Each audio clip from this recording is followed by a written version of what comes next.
সবাইকে আসসালামু আলাইকুম। আজকে আমি আপনাদেরকে দেখাবো কীভাবে একটি মজাদার আইসক্রিম তৈরি করা যায়।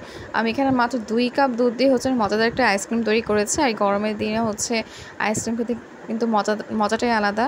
তো প্রথমে আমি এখানে 2 কাপ পরিমাণ দুধ নিয়েছি আর এখানে হাফ কাপের মতো পাউডার দুধ অ্যাড করে দিয়েছি।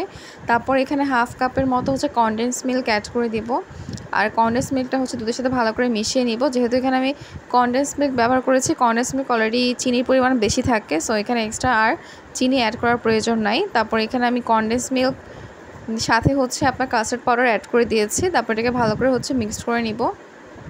নেওয়ার পর এটাকে আমি জাল দিয়ে নিব চুলায়। মিডিয়াম আঁচে এটাকে জাল দিতে হবে।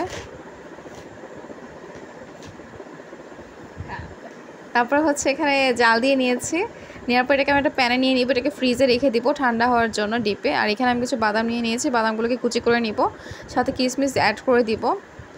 এইগুলো দিলে আইসক্রিমের টেস্টটা আরও বেশি বেড়ে যাবে।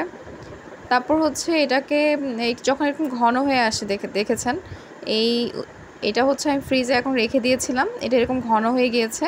তারপর এখানে আমি 2 কাপের মতো হুইপ ক্রিম নিয়েছি। আপনারা যে কোনো হুইপ ক্রিম নিতে পারেন। তারপর এটাকে ভালো করে ইলেকট্রিক বিটার দিয়ে বিট করে নিতে হবে। আপনারা চাইলে হ্যান্ড উইস্ক ব্যবহার করতে পারেন, কিন্তু হ্যান্ড উইস্ক ব্যবহার করলে এত ভালোভাবে ফ্লাফি হবে না। তারপর এখানে আমি কাস্টার্ডের যে এটা ছিল সেটাকে আমি দিচ্ছি এখানে।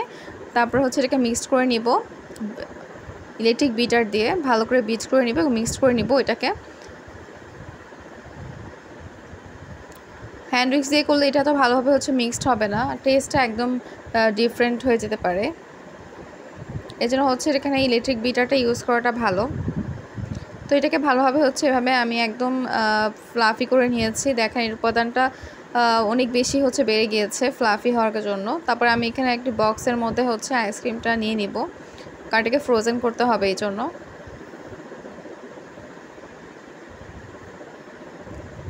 এখানে আমি একটু ঝাঁকিয়ে নিব, যাতে ভিতরে কোনো বাবল থাকলে যেন সেটাকে বের হয়ে যায়। এবং উপরে এখানে বাদাম যে কুচি করা ছিল সেটাকে দিয়ে দিব। এটা স্বাদ বাড়ানোর জন্যই দেয়া। তারপর এখানে আমি কিছু কিশমিশ অ্যাড করে দিয়েছি।